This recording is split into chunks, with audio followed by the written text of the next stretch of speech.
নাসরিন জাহান একজন মেধাবী কথাশিল্পী। মানব জীবনের ক্ষয়, ক্লেদ ও বাস্তবতা তার গল্প উপন্যাসের মূল উপজীব্য বিষয়। নাসরিন জাহানের লেখায় একদিকে যেমন অস্তিত্বকেন্দ্রিক জীবন পরিক্রমা, অন্যদিকে ব্যক্তি স্বাধীনতা কিংবা স্বাধীন সত্তায় ভয়বোধ সাবলীলভাবে প্রকাশ ঘটেছে। তার লেখায় শহর ও গায়ের পটভূমিতে সমকালীন সমাজ জীবনের চিত্র অত্যন্ত সুনিপুণভাবে চিত্রিত হয়েছে। নাসরিন জাহানের লেখার আঙ্গিক ও ভাষাশৈলী স্বকীয় বৈশিষ্ট্যে উজ্জ্বল। রহস্যপ্রবণতা তার লেখায় অন্যতম বৈশিষ্ট্য হিসেবে বিবেচনা করা হয়। উপন্যাস ও গল্পে নতুন নতুন চরিত্র নির্মাণে নাসরিন জাহানের জুড়ি নেই। উপন্যাসের মধ্যে উড়ুপ্পু, সোনালী মুখোশ, উড়ে যায় নিশিপক্ষী, চন্দ্রের প্রথম কলা, কুয়াশার কণা, ঈশ্বরের বাম হাত উল্লেখযোগ্য উপন্যাস।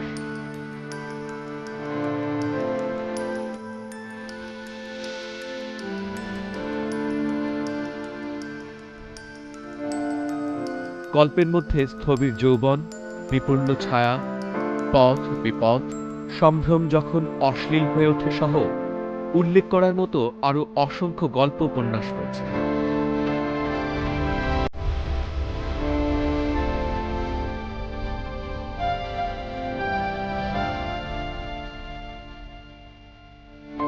কাজের স্বীকৃতি হিসেবে পেয়েছেন বাংলা একাডেমি সাহিত্য পুরস্কার সহ আরো অনেক পুরস্কার।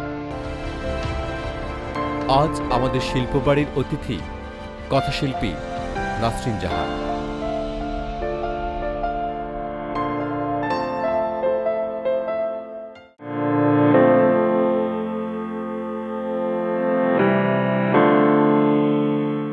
শুধু দর্শক, আপনাদের স্বাগত জানাই শিল্পবাড়ি অনুষ্ঠান দেখবার জন্য। শিল্পবাড়ি অনুষ্ঠান পরিবেশিত হচ্ছে দর্জিবাড়ির সৌজন্যে।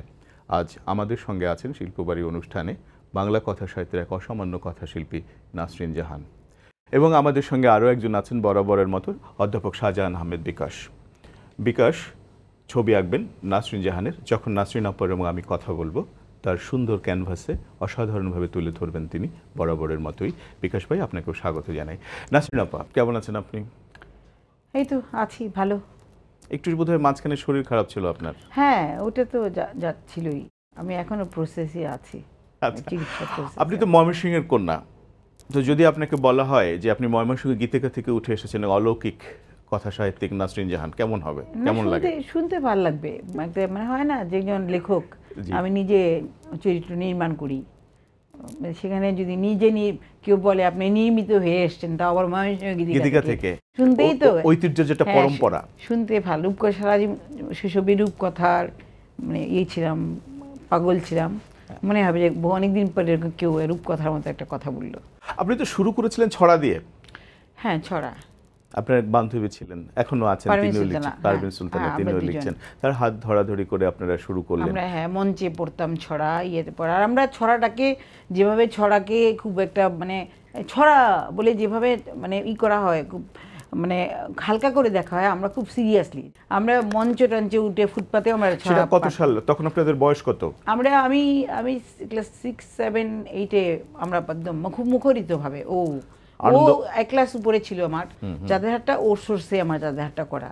মানে প্রচুর কিছু, যেমন ও প্রচুর ভালো গদ্য লিখত, ওর জন্যই আমার ওর গদ্যে ঈর্ষান্বিত হয়ে আমি মানে ভাবলাম যে আমার গদ্যে আসা উচিত। কিন্তু আমার যেটা হয়ে গেছে, আমার ওরও লেখা ছাপা হয়েছিল, ওর ছড়া এবং আমার গদ্য। চাঁদেরহাটের পত্রিকায়? না, চাঁদেরহাট না, প্রথম ছাপা হয়েছিল স্কুলে আমাদের ম্যাগাজিনে। হ্যাঁ, না, উনি বলছিলেন যে আমাদের বাংলাদেশ শিশু একাডেমি যে প্রথম সংখ্যাটা, প্রথম সংখ্যা, আমি সংখ্যা ক্লাস 6-এ পড়ি, ওইটা আমি লেখাটা কালেক্ট করলাম। গল্পটার নাম হলো ছাপানো গল্পটা। ওইটা আমার মানে আমার সারা বাংলাদেশ থেকে লেখা চাইছিল ওরা। মানে তখন আমাদের টিচার আমাকে বললেন একটা গল্প দিতে, তো আমি জীবনের প্রথম ওই গল্পটা লিখলাম। ওই জীবনের প্রথম গল্পটাই আমার ছাপা হয়ে যায় এই প্রথম সংখ্যায়। শিশু একাডেমির প্রথম সংখ্যা ওইটা আছে। আমার গল্প আছে, পারভিন সুলতানা ওর ছড়াও আছে। আহসান হাবিব দৈনিক বাংলার সাহিত্য সম্পাদক, আমাদের এখনো পরম্পরাভাবে তার কথা অনেকবার বলা হয় যে তার পত্রিকার তার পাতায়, সম্পাদিত পাতায় লেখা ছাপা হওয়া মানে লেখক হিসেবে স্বীকৃতি পাওয়া। সাংঘাতিক ব্যাপার। হ্যাঁ, সেই পাতায় আপনার প্রথম লেখা ছাপা হয়েছিল যেমন জনক। এটা ঠিক এখন বললে বোঝা যাবে যে পশ্চিমবাংলায় একসময় দেশ পত্রিকা যেরকম ছিল, আমাদের দেশে কবি হাসান হাবিবের পত্রিকায় লেখা ছাপা হওয়াটা আমি মনে করি তার চেয়েও অনেক বেশি যোগ্যতর ব্যাপার ছিল। যোগ্যতার ব্যাপার ছিল। এবং মানে যদি কম্পেয়ার করা যায় কি কম বেশি একই ব্যাপার ছিল, কারণ হাবিব ভাইয়ের হাত দিয়ে যেসব এই লেখকের এখন আজকাল যারা বা অনেক সিনিয়র লেখকও বলেন হাবিব ভাই লেখা না ছাপলে, হাবিব ভাই মানে হাতে স্পর্শ না পেলে আমি এই কিছু হতাম না। মানে আমি হলাম বোধহয় সেই ওনাদের মধ্যে সবচেয়ে ক্ষুদ্রতমটা মানুষটা। কিভাবে যুক্ত হলেন? আপনি লেখা পাঠিয়ে দিয়েছিলেন? কবি নাসির আহমেদ তো হাবিব ভাইয়ের অ্যাসিস্ট্যান্ট সহকারী হিসেবে কাজ করতেন। নাসির আহমেদ আমাদের পারিবারিক খুব ভালো, আমাদের পরিবারের পারিবারিক বন্ধু ছিলেন। আমার আব্বা আম্মা তাকে খুব করতেন, আমার গার্জিয়ান হিসেবে তাকে খুব ভালোভাবে দেখতেন। আচ্ছা। তো এই নাসিরই আমাকে বললো যে আপনি বড়দের গল্প লেখো, তোমার গল্পের মধ্যে বড়দের এলিমেন্টস আছে। আমি তখন এই লেখা দিলাম। নাসির আহমেদও বলেন নাই আমি মানে কৃষি করে, হাবিব ভাইকে দিলেন, হাবিব ভাই ছাপলেন। এরকম 2টা না 3টা লেখা ছাপা হওয়ার পরে গল্প, হ্যাঁ গল্প ছাপা হওয়ার পরে উনি যখন জানলেন আমি স্কুলে পড়ি, উনি বিস্ময়ে একদম দাঁড়িয়ে, আমি শাড়ি টাড়ি পরে বয়স টয়স বাড়াতাম, তারপর ওনার চোখ তো জহুরি চোখ আর সাংঘাতিক কান্তিমান একটা চেহারা। আমি ঢুকলাম, আমি গেছি জীবনের প্রথম রয়্যালটি আনতে, ওরা রয়্যালটি দিচ্ছেন আমাকে, চলে গেলাম ওখানে, বলছে যে হাবিব ভাইয়ের হুকুম নিয়ে আসতে হবে। তো গেলাম, যাওয়ার পরে বলছি কি চাই এখানে, পরে বলছি যে ওইখানে, আমি বললাম যে হাবিব ভাই বুঝে ফেলছেন, বলছে যে ওই বাচ্চাদের পাতারা পিছনে ওইখানে আফলাদুনের পাতা। আমি তখন ভিতরে গর্ব, আমার লেখা চাপা হয়েছে। তা আমি তখন বললাম যে আমি ম্যাট্রিক পরীক্ষা দিয়ে এসেছি। তা আমি বললাম আমার আসলে আমার রয়্যালটি দিচ্ছে না, ওরা কিসের রয়্যালটি দিচ্ছে না, এই করতে করতে কতক্ষণ পরে আমার লেখার লেখককে নাসির জাহান, কোন নাসির জাহান দাঁড়িয়ে গেলেন, এই জনক, এই গল্প তুমি লিখছো, ওইটা তোমার লেখা গল্প, তুমি এইভাবে বলে আসতেই করে থিত হয়ে ওর পরে আসতেই করে যে মাথায় হাতটা রাখলেন। অনেক পৃথিবীতে অনেক হাত রাখা ঘটে, কিন্তু ওনার হাত রাখাটা ছিল একটা কথা ছিল কতগুলা, যে মেয়েরা নানা কারণে বিয়ের পরে নানা কারণে লেখাটা ছেড়ে দেয়, তুমি এসছোই এটা করতে, তুমি কিচ্ছুর বিনিময়ে এটা ছাড়বে না। নাসরিন আপা, আশরাফ আহমেদ আপনার সঙ্গে যে বিয়েটা, এই প্রেমটা আপনি অতটা জানতেন না, বোধহয় অনুঘটকের ভূমিকা পালন করেছিলেন কিছুটা কবি আহসান হাবিব এবং কিছুটা কবি নাসির আহমেদ।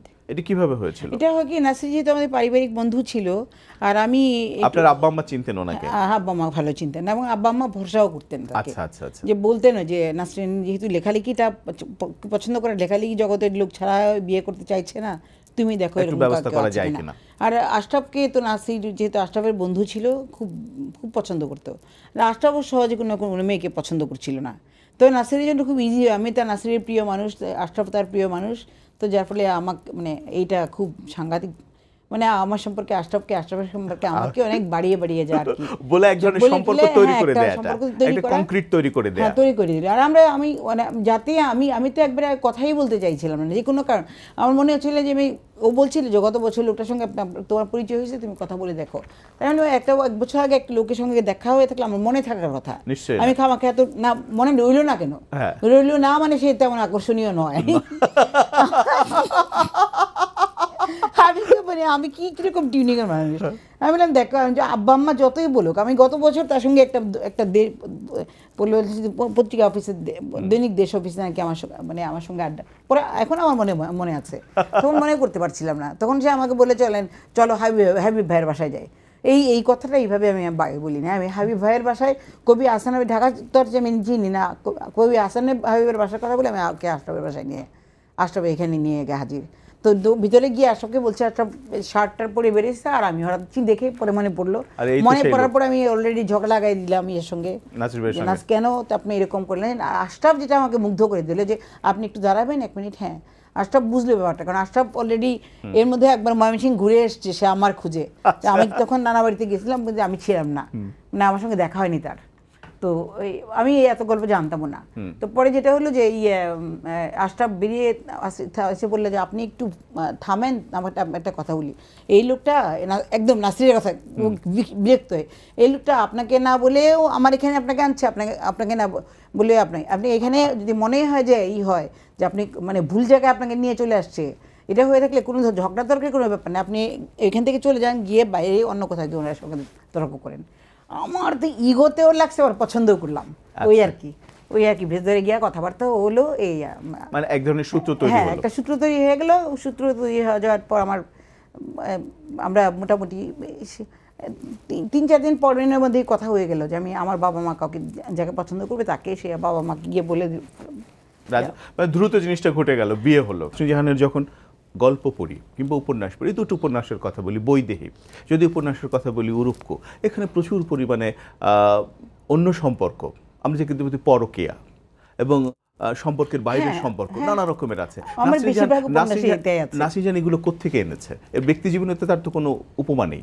কারো জীবনে এটা থাকলেই ভালো লিখতে পারবেন, আবার আবার ভালো লিখলেই লিখছেন, কিন্তু আছে এইটা আসলে লেখালেখির ব্যাপারে সব ক্ষেত্রে অভিজ্ঞতাটা লাগে না।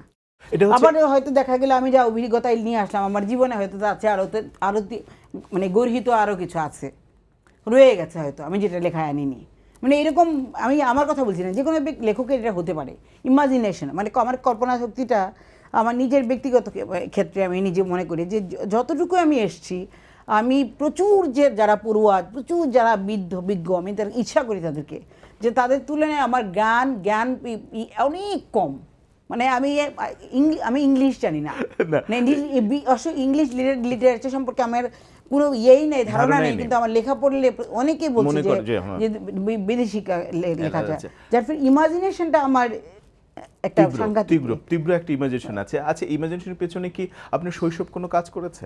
শৈশবেই আমি অনুভব করতাম, এখন অনুভব করতে পারি। ওই শৈশবে আমি যে এই ভাবনাগুলো ভাবতে পারতাম, যে ভাবতাম কিভাবে, মানে তার তখন মনে হয় যে নিজেকে লাকি বলি, যে থ্যাংক গড যে আমি এরকম ভাবনা নিয়ে জন্মেছিলেন, এবং সেটা আপনি এখনো সেই ভাবনাটাকে চরিতার্থ করতে পারছেন গল্প এবং উপন্যাস এবং হ্যাঁ আমি পারছি।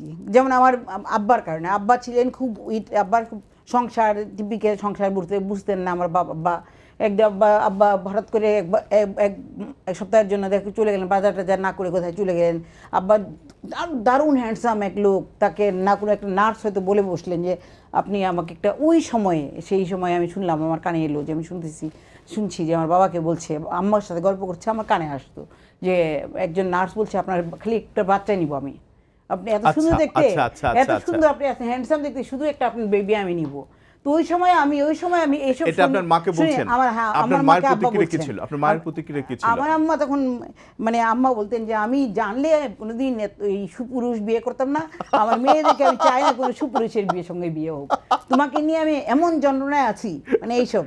আচ্ছা, কিন্তু আমার খালি মনে তো যে এইরকম হয় নিশ্চয়ই, মানে মানুষ এরকমও হয়, মানে সংসার এরকমও হয়, এটা আমার পজিটিভ, আব্বাকে ভাল লাগতো। এবং ওই পজিটিভ জায়গা থেকে কিন্তু আপনি অনেক কিছু আবিষ্কার করেছেন, যেমন বৈদেহীর যে নীরা যে ক্যারেক্টারটা, হ্যাঁ নীরাকে যেভাবে আপনি তৈরি করেছেন, নিরালা থেকে নীরা, এবং যে একটি ধর্মীয় আবহে বড় হয়ে ওঠে, তার দাদি আম্মা তাকে যেভাবে বোঝায় যে জীবন খুব পবিত্র, ধর্ম এরকম সতীপনা যেটা শেখায়, কিন্তু জীবনের বাস্তবতা এসে তিনি পাল্টে গেলেন, আমূল পাল্টে গেলেন, এমনকি নিজের শরীর বিক্রি করতে বাধ্য হলেন। হ্যাঁ, শরীর বিক্রিটাকে ওইটাকে সে মনে করছে এটাই সততা। তার দাদি তাকে শিখাইছে স্বামীর জন্য তুমি যা করবে তুমি সেটাই তোমার ইয়া, মানে তখন রিনা যখন করছে তখন দাদি তাকে এমনভাবে শিখিয়েছে তুমি যা স্বামীর জন্য করবে সেটাই তোমার সতীত্ব, সেটাই তোমার সৎ উপার্জন, সেটাই তোমার পেশা, সেটাই তোমার, তুমি যাই করো, ও যাই করছে শরীর দিচ্ছে, আর তার মনে হচ্ছে যে সত্যি স্বামীর জন্য দিতে বাধ্য হচ্ছে, বাস্তবতার কারণে হচ্ছে বাধ্যতা করে। একজন লেখক তো এটা তৈরি করে, ওইটা দৃষ্টিকোণটা, মানে অ্যাঙ্গেলটা, ওই অ্যাঙ্গেলটার কারণে। নীনা তরফদার উরুক্কুর তাকেও আপনি এইভাবে তৈরি করেছেন। কিরকম, কিভাবে? একটু মানে ইন্ট্রোভার্ট একটা ক্যারেক্টার, মধ্যবিত্ত চাকরিজীবী, কিন্তু তা হ্যাঁ ওই তো মানে যেটা হয় আমার ইয়েই থাকতো যে আমার মনেই হতো যে আমরা তো ভালোবাসি, মানে এক চিরকালীন ব্যাপার। আমি কি সেটাকে কোন অ্যাঙ্গেলে নতুন কোন দৃষ্টিকোণ থেকে দিয়ে আনলাম। যেমন আমার মাথায় ছিল যে ওর একটা চাচা থাকবে, ও মায়ের একটা প্রেমিক, আমার জাস্ট যে মায়ের একটা প্রেমিকের সঙ্গে তার একটা সম্পর্ক হবে, আমার মাথায় ছিল এরকম একটা আইডিয়া। আমার যাতে মনে নেওয়া হয় যে কিছুতেই কোনো পাঠকের যাতে মনে না হয় এটা আরোপিত, এইটা হলো আমার মূল কথা, যে আমি আনছি কিভাবে এটার জন্য, এটার মধ্যে আমি কি বাক্য কি দৃষ্টিকোণটা আমি দিলাম এটার মধ্যে। কিন্তু আমার লিখতে লিখতে লিখতে লিখতে দৃষ্টিকোণটা এমন হয়ে গেছে যে আমি প্ল্যান করলাম যে ফিজিক্যাল সম্পর্ক হবে, কিন্তু আমার দেখা গেল না। পার্সোনাল ব্যক্তিত্বটা এমনই ফিজিক্যাল সম্পর্কে গেল না, আমি যা টুকলাম সব বাদ। দেখা গেল যে ইরফান চাচা ও চাইছে, কিন্তু ইরফান চাচা দেখা গেলো ইরফান চাচার ব্যক্তিত্বটা ওকে ওইভাবে রিসিভ করছে না। যখন চারপাশে বাতিগুলো নিভে আসে, এই যে উপন্যাসটা, এর ভিতরেও কিন্তু একই রকম একটা ব্যাপার আছে, তবে আবার একটু অন্যরকম আছে যে 71 সালে মুক্তিযুদ্ধের সময় পাকিস্তানি সৈন্যের প্রতি এক ধরনের আকর্ষণ তৈরি করে। এইটা একটু বিপরীত মনে হয় না? এটা হইতে পারে না কেন মনে না, হয় আপনার? ওখানে আনা আছে। ওখানে আমি বললাম না যে আমি আনলাম কিভাবে, কথা এখানে মেয়েটা একটা পাকার মেয়ে, খুব পজিটিভ ক্যারেক্টার, সে একটা পুরো উপন্যাসে সে লিড করতেছে, কোনোভাবে এটা হওয়া উচিত না। কিন্তু এই লোকটা খুব পজিটিভ কায়দায় একটা কিশোরী মেয়েকে করছে, মানে সে হিরো হয়ে আসছে, মেয়েটাকে ফেলছে কায়দার মধ্যে, ফেলার পর মেয়েটার সঙ্গে যে বিট্রে করছে। লোকটার কায়দাটা খুব রোমান্টিক, খুব সুন্দর দেখতে। হয়তো আমার লেখার কারণে, আমার হতে পারে যে আমার ভঙ্গির কারণে ওর মানে মূল যে আসল রূপটা, মানে এটাকে দেখতে ওইরকম লাগছে, কিন্তু আসলে বেসিক্যালি ও খুব একটা নিকৃষ্ট লোক। উরুক্কুটি ইংরেজিতে অনুবাদ হয়েছে এবং পেঙ্গুইনের মতো একটা প্রকাশনা প্রতিষ্ঠান থেকে প্রকাশিত হয়েছে। একজন বাঙালি লেখক হিসাবে, বাংলা ভাষার লেখক হিসাবে, বায়ান্নের ভাষা আন্দোলন থেকে জাগ্রত একজন লেখক হিসাবে আপনার এই অনুভূতিটা একটু জানতে চাই। এইটা সাংঘাতিক। আমার জীবনে অনেকগুলা মানে একদম সবই খুব অলৌকিক লাগে আমার কাছে। যেমন আমি কায়সা হকের এবার সরাসরি নিজের একটা যোগাযোগ আছে পেঙ্গুইনের সঙ্গে। আমি একটু জিজ্ঞেস করলাম যে আপনি খালি একবার হয় না, যেহেতু আমার নৌবারটা করছেন উনি, যে আপনি বইটা পেঙ্গুইন থেকে কীভাবে বেরোয়। পরে বলছে যে আমি এরকম দেই জমা, স্ক্রিপ্ট জমা দেওয়ার পর ওরা যদি পছন্দ করে, তখন তার ওয়াইফ বলতেছিল যে তুমি নাসরিন তো কষ্টটা করছে, তুমি নাসরিনের বইটা জমা দিলে তোমার কষ্টটা সার্থক হয়। তখন উনি বলছেন নাসরিন এটা তো 5-7 বছরও লাগতে পারে বেরোতে। তাই আমি বললাম আমার কোনো এসব নিয়ে কোনো তাড়াহুড়ো নাই, আপনার যদি মনে হয় যে আপনি জমা দিতে পারেন দেন। এরকম জমা দিলেন উনি। এটা পরে আমি আবার শুনলাম যে ওরা নাকি আমার নাম কিভাবে জানে। এটা খুব আচ্ছা, এটা কি দিল্লি পেঙ্গুইন না ইন্ডিয়ান? দিল্লি পেঙ্গুইনই, কিন্তু যাই হোক ওরা তো সারা পৃথিবীতে আছে, সারা পৃথিবীতে। যখন অনুবাদ হয়ে বেরোলো যখন, তখন বেরোচ্ছে করে একটা সাংঘাতিক গেল আর কি, মানে প্রচারণা গেল। তো যখন বেরোবে শুনলাম, যখন আমারটা জমা দিয়ে ফেলছেন তো টাইম চলে গেল, সে একটা সাংঘাতিক আনন্দ ছিল। আপা আপনাকে এতক্ষণ ধরে আঁকছেন এবং দেখছেন, আপনার কথাও শুনছেন আমাদের বিকাশ ভাই। বিকাশ ভাই, আপনি কি আপার কোনো লেখা পড়েছেন? আমি নাসরিন জাহানের লেখা পড়ার চাইতে আমি ব্যক্তিগতভাবে ওনাকে পড়ার চেষ্টা করেছি, যতবার ওনার সাথে আমার দেখা হয়েছে। আচ্ছা, একজন লেখককে পড়ার চেষ্টা করেছি এবং আমি আসলে আমার দৃষ্টি দিয়েই দেখি ওনার যেটা দরকার আজকে, তো এইটাই দরকার। আর অবশ্যই তার যেভাবে পড়ার প্রয়োজন ছিল আমি সেভাবে হয়তো পড়তে পারিনি, তবে একজন নাসরিন জাহানকে আমি কিন্তু অধ্যয়ন করেছি বেশ কিছুদিন। নাসরিন জাহান, আপনার একটা গল্প আছে, আব্বা খালাম্মা খালাম্মার গল্প। এই গল্পটার যে ক্যারেক্টারটা, আব্বা যে খালাম্মার সঙ্গে মানে শালির সঙ্গে শারীরিক সম্পর্ক তৈরি করে, এটা কিভাবে তৈরি করলেন? এটা না, প্রথমত আমি খুব তাজ্জব ফিল করছি যে আমার এই গল্পটি মানে তুমি ছাড়া কেউ এইভাবে বলেনি গল্পটি। আমরা একটু বিরতিতে যাচ্ছি, বিরতিতে সেই বিষয়টা জানবো। শুধু দর্শক, আপনারা দেখছেন শিল্পবাড়ি অনুষ্ঠান, পরিবেশিত হচ্ছে দর্জিবাড়ির সৌজন্যে, আর আমাদের সঙ্গে রয়েছেন বাংলা কথা সাহিত্যের এক অসামান্য কথাশিল্পী নাসরিন জাহান এবং সঙ্গে আছেন শাহজাহান আহমেদ বিকাশ। আমরা একটা ছোট্ট বিরতিতে যাচ্ছি, বিরতি থেকে এসেই আবার আমরা নাসরিন জাহানের জগৎ সংসারে ঢুকে পড়ব।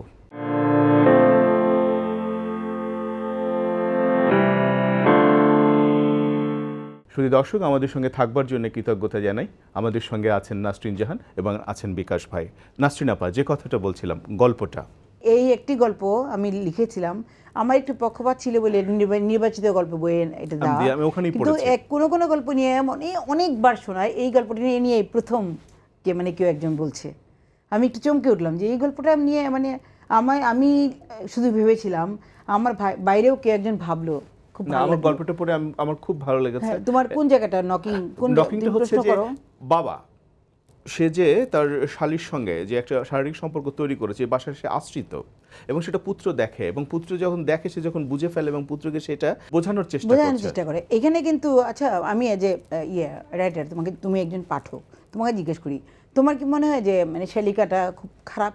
না, তোমার কি সে তোমার কি মনে হয় পরিস্থিতি- বাবাটা মানে খুবই খারাপ প্রকৃতির একটা না, মানুষ? তাও না, সে কিন্তু সব মেনে বাচ্চাটা নিচ্ছে। যাকে বোঝাচ্ছে এরকম কোনো মানে কেউ খারাপ না, কিন্তু এখানে আমি নিয়ে আসছি যে যুক্তি এমন একটা যুক্তি হলো, এমন যদি সিরিয়াস পণ্ডিতের হাতে, যদি কোনো খারাপ পণ্ডিতের হাতে যুক্তি চলে যায়, তাইলে যুক্তিটা তোমাকে কতটা নিকৃষ্ট হতে পারে। একটা নিকৃষ্ট জিনিস কোথায় এমন জায়গায় নিয়ে যাবে যে তুমি মানে কেউ যদি খুব একটু মোটামুটি টাইপের বুদ্ধিমান না হয়, তার মাথা নষ্ট হওয়ার জন্য যথেষ্ট, তাকে নষ্ট করে দিতে পারবে। এটা এই ছেলেটাকে কিন্তু করার চেষ্টা করছে তার বাবা যুক্তি দিয়ে, যে তোমার খালার এইটা তোমার খালার এটা ওইটা। দরকার। আর যে যুক্তিগুলো দিচ্ছে সে আমার যা বোঝা মতে, আমি যা লিখছি আমার বোঝা মতে, যে সে খুবই সফট, সব জায়গা থেকে এটা প্রয়োজন, মনে হচ্ছে যে খুব নিডের জায়গা থেকে এই কাজটা করছে, তুমি এটাকে পাপ মনে করো না। হেরে যাওয়ার ব্যাপার। হ্যাঁ, এবং ছেলেটা শেষ লাইনে যেটা লিখেছেন, ছেলেটা তার চোখ থেকে অন্যদিকে ফাঁস আমার করে দিকে শুয়েছে, হেলে পড়লো, আমার দিকে হেলে পড়লো। এইটাই ছিল গিয়া মানে যুক্তির বাইরের ঘটনা, সব সময় যুক্তি জিতে না। আপনার একটা সিরিজ আছে অ্যালেনপুর বিড়াল। ওই হ্যাঁ, আমি তো এখানে এসে ভালো কিছু লাভ হচ্ছে, এই যে কিছু লাভ হচ্ছে, যেগুলো নিয়ে কেউ কিছু বলেন না। কোথা থেকে নিয়ে আসছেন এটা কি? এডগার অ্যালান পো। আমার যেটা হইলো আমার ওই যে রক্তের বিখ্যাত লেখক এডগার অ্যালান পো, আর আমার রক্তের কোষে হলো গিয়া ম্যাজিক রিয়ালিজম, আমার কোষে আমি একদম আমি ভেবেছিলাম যে এটা আমি পেয়েছি বোধহয় ল্যাটিন আমেরিকা থেকে, ল্যাটিন আমেরিকা থেকে পাওয়া এটা মানি, কিন্তু ল্যাটিন আমেরিকা আমাকে শানিত করেছে অনুবাদ সাহিত্য। যে অ্যালানপুর বিড়ালের ভেতরে এই বিড়ালটাকে দিয়ে আপনি নানা ক্যারেক্টার তৈরি হ্যাঁ, করেছেন, আমি আখ্যান তৈরি করেছেন, সোসাইটির সিরিজ তৈরি করেছেন, এবং শেষ পর্যন্ত কিন্তু বিড়ালটা একটা প্রতীক হয়ে উঠেছে। হ্যাঁ, এবং প্রতীক, এবং বিড়াল কিন্তু সহজে, বিড়ালকে হত্যা করলে রক্ত বেরোনো কিন্তু একটু কঠিন কাজ। আর আমার কত করে মানুষের সনেট কাজ করে না, যে একটা সনেটের শেষ লাইন এটা হবে, ইসপের এই লাইনটা হবে, আমার একটু নিরীক্ষার জন্যই কিছু গল্প লিখবো যেটা ছোট আকারে ছোট হবে, এক শেষ লাইনটা হবে একটি রক্তাক্ত কালো বিড়াল মরে পড়ে আছে, এবং রক্তাক্ত তাকে করতে হবে, যে কোনোভাবে রক্তাক্ত করা আমার কাজ। তখন ওই বিড়ালকে ক্যারেক্টার বানালাম, বিড়ালকে দেখলাম যে র্যাব কালো ও ওকে ভালো মনে করছে, র্যাব আক্রমণ করছে, যে আমাদের মতো দেখতে লাগে মনে হয়। তখন বিড়ালটা যাচ্ছে একজনের জন্য ওষুধ আনতে, বিড়ালটা তখন ধরা পড়ার বলে তারপরে ক্রস ফায়ার মারা গেল বিড়ালটা। এরপরে কিছু না, একটা চুপচাপ ভীষণ রাস্তা দেখলো, একটি কালো বিড়াল মরে পড়ে আছে।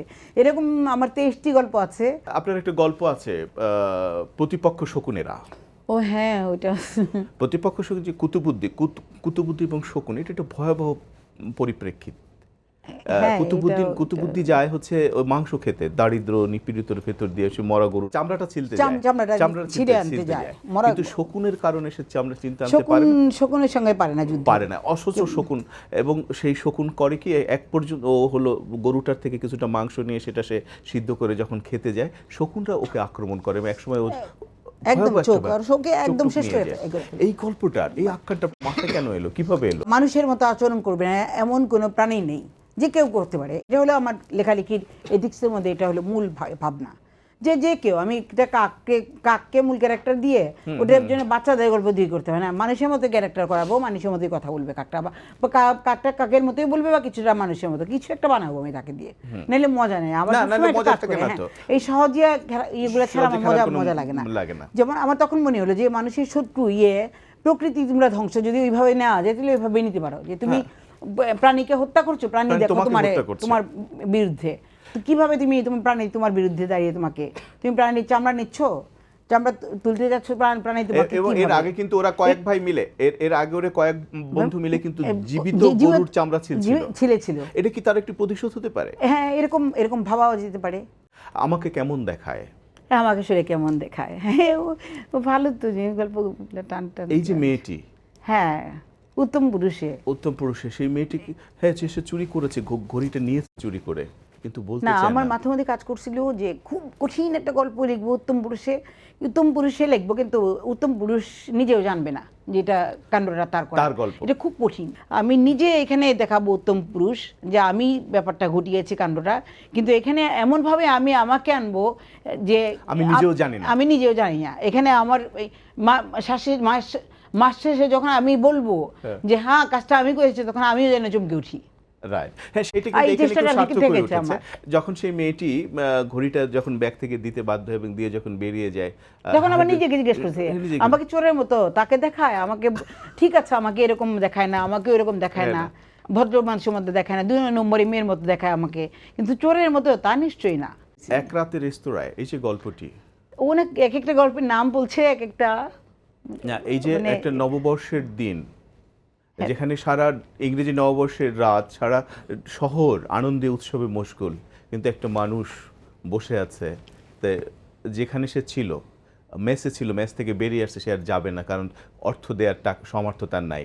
এই রাতটা কীভাবে সে কাটবে? সে হোটেলে বসে আছে, হোটেলে সে খেলো, হয়তো মালিকই বলছে খান খান, খেয়েছে, তারপর রাস্তায় বেরিয়ে এসে যখন যখন টাকা নেই, মালিক খুব খারাপ কাজ, মানে এক ধরনের গলা ধাক্কা দিয়ে বের করে দিয়েছে।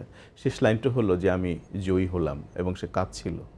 কারণ সে ওই লোকটাকে যে নিজেকে যে ওর একটা বন্ধু আসার কথা ছিল, ওর মানে ও বন্ধু হিসেবে তাকে খাওয়ানোর কথা ছিল।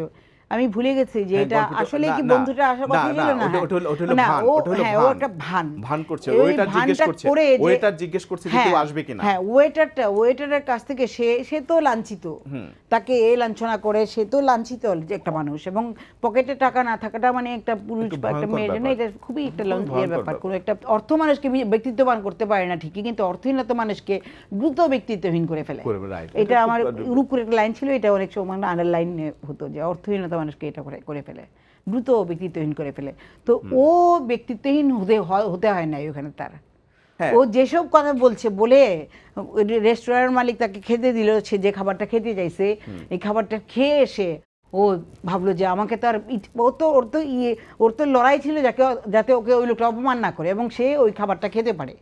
তার যুদ্ধরা ছিল ওই রাতে, ওই আমার এক মুহূর্তের যে মনে ব্যাপারটা। আন্দাজ এখন যতটুকু আমার স্মৃতিতে আছে, এই যুদ্ধরা ছিল। এই যুদ্ধে যখন লড়লো সে বোধহয় যদি এই লাইনটা বলে থাকে তাহলে বলেছে যে কারণ সে জিতে গেছে, যে তাকে অপমানিত হতে হয় নাই। একটা আশ্চর্য গল্প আপনার, অধিকাংশ গল্পই আমার কাছে খুব আশ্চর্য লেগেছে। না এবং না আমি আমার খুব যেগুলো লিখতে মানে আমার গল্পগুলা নিয়ে কথা হচ্ছে এইভাবে। শূন্যপতন, অধ্যাপক, এই যে এটাও আরেকটা, আচ্ছা অধ্যাপক আপনি যেভাবে আঁকলেন যে এই অধ্যাপক একদম খুব নিয়ম নিষ্ঠার সঙ্গে চলে, তার কোনো বদনাম নাই, কিছু নাই, কিন্তু একটি মেয়ে, তার নাম হচ্ছে সম্ভবত সুলেখা, হ্যাঁ, সুলেখার বাসায় এসেছিল এবং সে একটু ওর আশীর্বাদ নিতে এসেছিল, কিন্তু এক সময় তো স্খলন হয়, হয়তো সে শরীরের কোনো জায়গায় হাত দিয়েছিল, মেয়েটি চিৎকার করে বেরিয়ে গেছে এবং সুর এলাকাটা তার বিরুদ্ধে এখন দাঁড়িয়ে গেছে এবং সে অ্যাপোলজিও চেয়েছে। এই অ্যাপোলজি চাওয়ার পর যখন সে পুকুর পাড়ে এসে বলছে যে পৃথিবীর সব মানুষ এরকম কেন, সবার কাছে শুদ্ধতা চায় কেন, কোনোদিন কি একটু স্খলন হতে পারে না? এই হ্যাঁ, মানুষের তো স্খলন হবেই, মানুষ তো। এই গল্প আপনি সেটা প্রতিষ্ঠা করেছেন, এই চিন্তাটা আপনার মাথায় কিভাবে এলো? এটা হিউম্যান, আমার তো কাজ হিউম্যান সাইকোলজি, আমার রক্তে মাংসে কোষে হলো যে বাস্তব ম্যাজিক রিয়েলিজম আর হিউম্যান সাইকোলজি, যে একটা মানুষের একটা প্রাণীর সাইকোলজি কি রকম যায়, কত রকম মরে যেতে পারে। মানে সেটা আমি একটা ওই যে অধ্যাপক, আমি একজন নারী হয়ে কিভাবে আনলাম, এই কোনো ফ্যাক্ট না, একজন না ওই লোকটার যে আপনার ভেতর দিয়ে যে চিন্তাটা, যে প্রতিটি মানুষের কাছে 100% কোনো মানুষ সৎ থাকতে পারে না, নিজেই বলছে যে বোঝাই যাচ্ছে, বোঝা যাওয়ার কোনো কারণই না, আমি নিজেও বুঝিনি লিখতে গিয়ে, আমি নিজেকেও বুঝতে দিই না। মানুষের দ্বারা অনেক পরিস্থিতিতে অনেক কিছু করা সম্ভব, এবং মানুষের ভিতরে যে ভাঙচুর থাকে এবং মানুষ যে নিজের বিপরীতে দ্বৈত দত্তার সঙ্গে বাস করে, হ্যাঁ এই ক্যারেক্টারটা হচ্ছে সেটা। হ্যাঁ ঠিক, একদম পুরো এই ক্যারেক্টারটা হচ্ছে সেটা। এবং আমার মধ্যেও আছে, আপনার মধ্যেও আছে, আমার মধ্যে অসংখ্য মুখোশ আছে, সেই মুখোশগুলোর একটি মুখোশ এই ভদ্রলোক এইভাবে নীরবে নিভৃতে পুকুর পাড়ে খুলে দেয়। আপনি কেন মুক্তিযুদ্ধের গল্প লেখেননি, এই প্রশ্নের উত্তরটা নেব একটা ছোট্ট বিরতি থেকে আসে। শুধু দর্শক, আপনারা দেখছেন শিল্পবাড়ি। শিল্পবাড়িতে রয়েছেন আমাদের সঙ্গে নাসরিন জাহান এবং শাহজাহান আহমেদ বিকাশ। থাকুন আমাদের সঙ্গে, আমরা একটা ছোট্ট বিরতিতে যাচ্ছি, বিরতির পর আবার ফিরে আসবো নাসরিন আপার কাছে আমাদের স্টুডিওতে।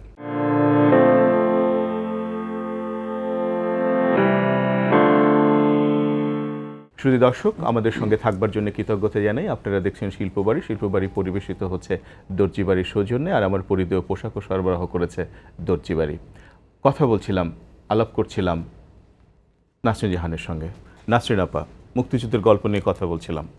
7-8-9টার মতো গল্প আছে, উপন্যাসও মানে হয় না যে উপন্যাস যেমন মুক্তিযুদ্ধের উপরে যদি সেই সাপ জ্যান্ত, এটাকে বলা যায় মুক্তিযুদ্ধের উপর উপন্যাস। আর স্বর্গলোকের ঘোড়ার ঘোড়া, তারপরে ওই যখন চারপাশে বাতিগুলো নিভে আসছে। কিন্তু আমি মনে করি যে সেসব জ্যান্তটা বাদ দিলে আমার নিজের লেক্সটা হলো, এই লেক্সটা আমি কাটানোর চেষ্টা করবো যে আমি ইতিহাস ভিত্তিক লেখা, তারপরে দেখা যায় যে ঐতিহাসিক মানুষকে নিয়ে লেখা। আমি নিজে একটা কিছু তৈরি করতে যতটা স্বাচ্ছন্দ্য বোধ করি, মানে কোনো একটা আবহ ছিল বা ছিলেন তাকে নিয়ে কাজ করতে আমি কখনো স্বাচ্ছন্দ্য বোধ মানে আমার স্বচ্ছন্দ লাগে না। তো যার ফলে মুক্তিযুদ্ধটাকে নিয়ে লিখতে হলে আমার কতগুলো ইয়ের মধ্যে থাকতে হয়তো, এই পর্যন্ত লেখা যাবে, এই পর্যন্ত যাবে না, আমার খুব খুব কঠিন লাগে। তো তারপরেও বিশ্বাসখুনি গল্পটা একটা নাম, বিশ্বাসখুনি নামে একটা গল্প আছে। এই মানে বেশ কয়েকটা গল্প, 8টা 9-10টা গল্পের মধ্যে বিশ্বাসখুনিটা একটু ভালো বা অনুদিত হয়েছে দেশের বাইরে নানা ভাষায়। বিশ্বাসখুনি নাম ওইটা। আর স্বর্গলোকের ঘোড়ার মধ্যেও আছে, এটা মুক্তিযুদ্ধ। সবই ঠিক আছে, কিন্তু আমি চাইছি যে নাসরিন জাহানের কাছ থেকে এই বাঙালি জাতি যে গল্প আশা করে আমি চাইছি যে কিভাবে আমি নিজেও থাকবো, মানে যতবার আমি মুক্তিযুদ্ধের আমি তত কঠিন তো লাগে, আমি প্রাণপণে ভাবছি যে আমি একটু আলাদাও করবো, লেখাটার টার্নটা হবে আলাদা একটা ফর্ম, এটা আমাদের শৈল্পিকভাবে এক বিন্দু আমি আমার থেকে বিচ্যুত হব না, আমার শৈল্পিক ব্যাপারটাও থাকবে, আবার মুক্তিযুদ্ধের একটা ঝাঁজ মানে উপন্যাস হিসেবে হ্যাঁ বলা, মানে যাতে বলা হয়। এই পর্যন্ত যা লেখা হয়েছে, আমি বাংলা সাহিত্যে এখনো মুক্তিযুদ্ধের কোনো লেখাতে আমি নিজে মনে করতে পারছি না যে ওর মতো হতে হবে। আমি কারো ওই রকম লাগে না। শিশু সাহিত্য তুলনামূলক কম, বিশেষ করে ছোটদের গল্প। আমার ছোটদের উপন্যাসটা গল্পগুলো হারিয়ে গেছে। আপনি লিখেছেন প্রচুর, প্রচুর নবারুণে ছাপা হয়েছে, তারপরে আমার পান্ডুলিপিগুলো আমি খুঁজে পাই না, মানে প্রচুর হারিয়ে গেছে। ছড়াও 100-150 মতো ছড়া হারিয়েছে। কিশোর বাংলার আমি নবারুণে যদি কিশোর বাংলার সংখ্যাগুলোকে জোগাড় করতে পারে, তাহলে প্রচুর কিশোর গল্প ওটা আমার মধ্যে আছে। আমার একটা কিশোরদের উপন্যাস আছে মুক্তিযুদ্ধের, দৈত্য সাহসী চেয়ের গল্প। ওই যে ছেলেটা হ্যাঁ মুক্তিযুদ্ধের গল্পটা আমি পড়েছি, এবং হ্যাঁ, এবং শেষ মুহূর্তে জানা যায় যে ছেলেটা, ওর নাম হারুন বোধহয়, ও শেষ মুহূর্তে জানা যায় যে মুক্তিযোদ্ধা ছিল, মুক্তিযোদ্ধা হ্যাঁ ছিল। তারপর আপনার শিশুদের আরেকটা উপন্যাস আছে আজব ডানার মানুষ। এই যে আজব ডানার মানুষ, আপনার মাথায় কিভাবে এলো? হ্যাঁ, মানে ওইটাও যে একটা বাচ্চা অদ্ভুতভাবে জন্মাইছে, সে দেখতে অন্যরকম হয়েছে বলে পরিবার তাকে দিল, বিতরণ ছোটবেলায় করলো। সে একটা জঙ্গলে বেড়ে উঠছে, পরে আর একটা ছেলের সঙ্গে তার রাত্রেবেলা বন্ধুত্ব হয়, তার ঘ্রাণটা সবুজ, তার রক্তের রং সবুজ, তার ঘ্রাণটা হয় অন্য একটা বুনো ইয়ের মতো ঘ্রাণ। এইগুলো আমার মনে হলো যে আমি একটা শিশুদের মধ্যে এইগুলো একটু ঢুকিয়ে দিয়ে, পরে দেখলাম যে শিশুরা রিসিভ করতে খুব একটা পারছে না। ওইটা রিসিভ করতে পারে, ওদের মগজটা ওইভাবে তৈরি হয়নি। আমার মেয়ে যেমন রহস্যময় বাবা, আমার মেয়ে বললো যে তোমার এই শেষে যে ট্র্যাজেডিটা থাকে আমার ভাল লাগছে না। আমার মেয়ে পাঠক হিসেবে। আপনার সম্পর্কে ডক্টর বিশ্বজিৎ ঘোষ, বিশিষ্ট প্রাবন্ধিক, ঢাকা বিশ্ববিদ্যালয়ের শিক্ষক, উনি কি বলছেন একটু শুনে আসি। নাসরিন জাহান আমাদের দেশের প্রতিষ্ঠিত কথা সাহিত্যিক। কবে শুরু হয়েছিল উরুক্কু, তারপরে 20 বছর অতিক্রান্ত, এখন তিনি পরিণত একজন কথাকার। উপন্যাস লিখেছেন, ছোট গল্প লিখেছেন। তার উপন্যাস এবং ছোট গল্প বাংলাদেশের কথা সাহিত্যের ধারায় একটি নতুন মাত্রা যুক্ত করেছে। নারী তার গল্পে, তার উপন্যাসে মানুষ হয়ে উঠেছে। নারীর যে একটি নিজস্ব ভুবন আছে, তার যে একটি অভিজ্ঞতার জায়গা আছে, সেই অভিজ্ঞতাটাকে তিনি বড় করে দেখেছেন তার সাহিত্যে, তার উপন্যাসে, তার ছোট গল্পে। তিনি আরও লিখবেন, এবং নিঃসন্দেহে তিনি মানবিক সমাজ গড়ার ক্ষেত্রে ওই কেবল নারীর মধ্যে সীমাবদ্ধ না থেকে তিনি পুরুষ নারীর সম্মিলিত যে জায়গাটি, সেই জায়গাটিকে তার কথা সাহিত্যকে পৌঁছে দেবেন, এই আমাদের আশা। কেমন লাগলো? না, ভালো, খুব ভালো। উনার সঙ্গে আমার মানে উনি যে ব্যক্তিগতভাবে একদম উনি মানে না প্রভাবিত মানুষ না, যে ব্যক্তি সম্পর্ক দ্বারা প্রভাবিত, মানে ওনার সঙ্গে যে সময় আমার খুব আমরা সখ্য, তখন আমি আমার নামের বিস্তারগুলো এইভাবে অত হয়তো হয়নি। তো এটা ভাবতেই উনি পারতেন, কিন্তু উনি ভাবেন না। আমার মনে হয়েছে যে উনি ভাববেন না, নিশ্চয়ই উনি যে ভাবেন নাই, এটা যখন ওনার নাম বললেন আমি খুব হয়ে ভাবলাম যে বাহ, একজন ভালো মানুষ আমার সম্পর্কে বলছেন। আপনার তো কিছু গল্প টিভি নাটক হয়েছে কি? হ্যাঁ, কয়টা নাটক হয়েছে? ওগুলাও মানে আমার একটু ভালো কাজ আবার আপনার হয়েছে। গল্প নাটক করা খুব কঠিন। খুব কঠিন, খুবই কঠিন। নাট্যরূপ আমি যে দু একটা আমি দিলাম, আর শহীদ যেমন সেলিম করছে যেটা, সেই 2-3টা একটু ভালো হয়েছে, আর বাকিগুলো খুব যা ইচ্ছা তাই। সিনেমা তো হয়েছে, শঙ্খনাদ হয়েছে। শঙ্খনাদ হয়েছে, ওটাও খুবই জটিল কাজ, জটিল একটা ব্যাপার, এবং খুব জটিল যত্নের কাজ সঙ্গে করেছে। আমি যতটুকু দেখেছি অনেক আগে। অনেক ভালো।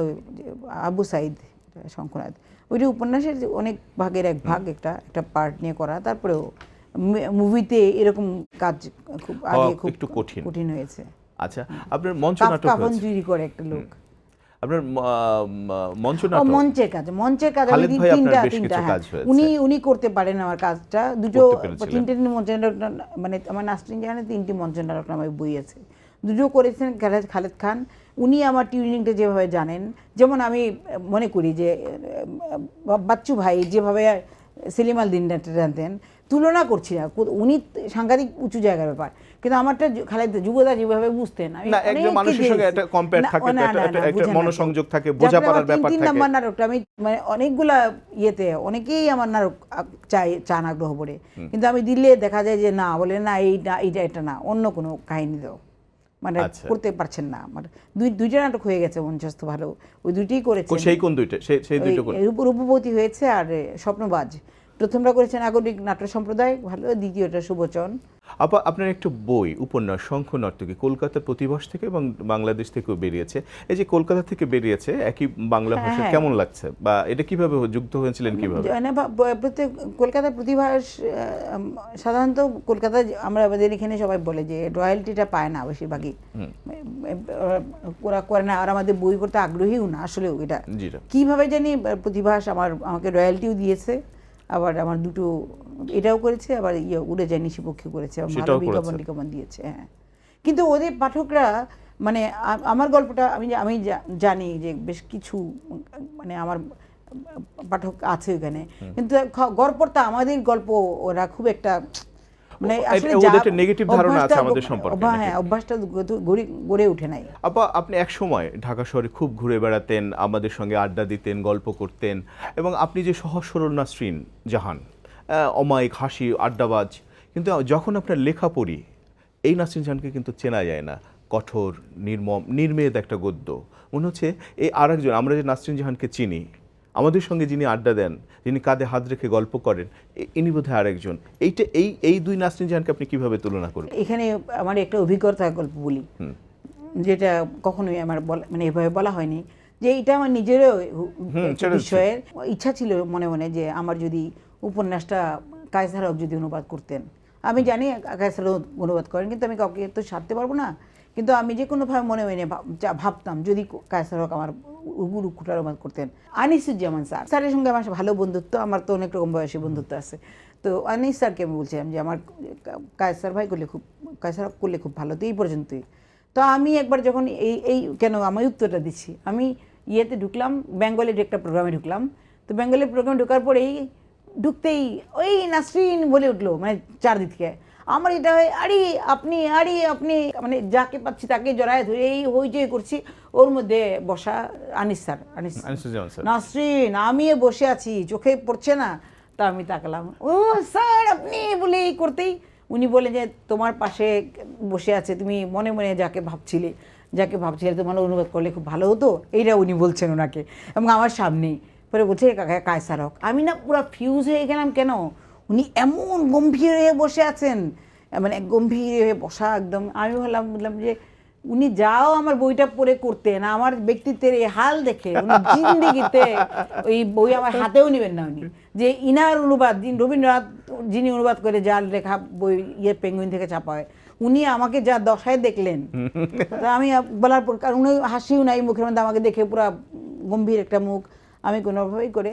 তারপর অনেকদিন পর উনি নাকি বলছেন যে ও নাসরিন কেন বারবার এই কথা বলে, যে আমাকে যারা দেখে তারা মনে করে, কল্পনা করতে পারেন উরুকু লেখে না, উরুকু নাসরিন তো এরকমই হবে, উনি মনে করছেন। বিকাশ ভাই, তো ছবিটা একটু দেখান আপনাকে।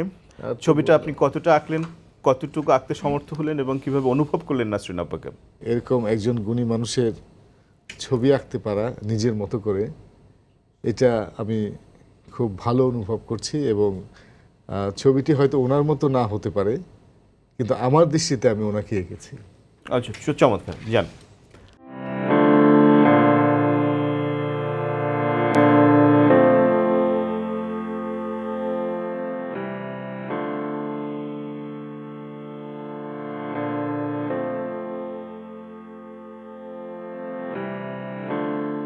নাসরিন আপু, আপনি এত কিছু সৃজন করেছেন, নির্মাণ করেছেন, এত কিছু রচনা করেছেন, এই ছোট্ট একটা অনুষ্ঠানে সবটুকু ধরা আসলেই খুব কঠিন, যদিও অনেক প্রস্তুতি নিয়েছি।